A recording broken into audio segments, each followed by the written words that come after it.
बहुत समय पहले की बात है, एक घना जंगल था जिसमें तरह तरह के जानवर रहते थे।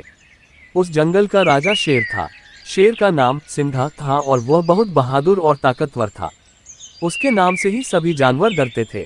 सिंघा अपने राज्य की सुरक्षा के लिए हमेशा सतर्क रहता था और किसी भी जानवर को तकलीफ नहीं देता था जब तक कोई उसकी सीमा में न घुसे। एक दिन जंगल में एक छोटे खरगोश ने देखा कि एक हाथी जंगल के नियमों का उल्लंघन कर रहा है। वह अपनी ताकत के घमंड में दूसरों को डराने लगा था। हाथी रोजाना छोटे जानवरों को तंग करता और उनकी फसलों को नष्ट कर देता। खरगोश ने ये देखकर सोचा, अगर हम शेर राजा को ये बात बताएंगे तो वह हाथी को सबक सिखाएंगे। खरगोश ने हिम्मत जुटाई और शेर राजा के पास गया। उसने विनम्रता से कहा, राजा, हमारे जंगल में एक हाथी है जो हमें बहुत परेशान कर रहा है, कृपया हमारी मदद करें। सिंघा ने खरगोश की बात सुनी और तुरंत निर्णय लिया कि वह हाथी से बात करेगा।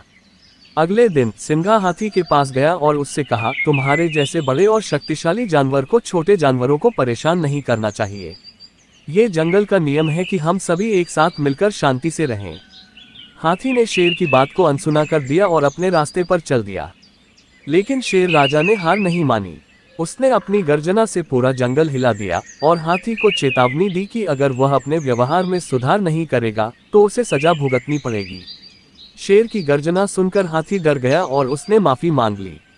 उसके बाद से वह कभी किसी को परेशान नहीं करता और जंगल में सभी जानवर फिर से शांति से रहने लगे। इस तरह शेर राजा ने अपनी बुद्धिमानी और शक्ति से जंगल में फिर से शांति स्थापित की। सभी जानवर शेर राजा का आदर करते थे और उसे जंगल का सच्चा रक्षक मानते थे। ये कहानी हमें सिखाती है कि सच्चे राजा वह होते हैं जो अपनी शक्ति का उपयोग कमजोरों की रक्षा के लिए करते हैं।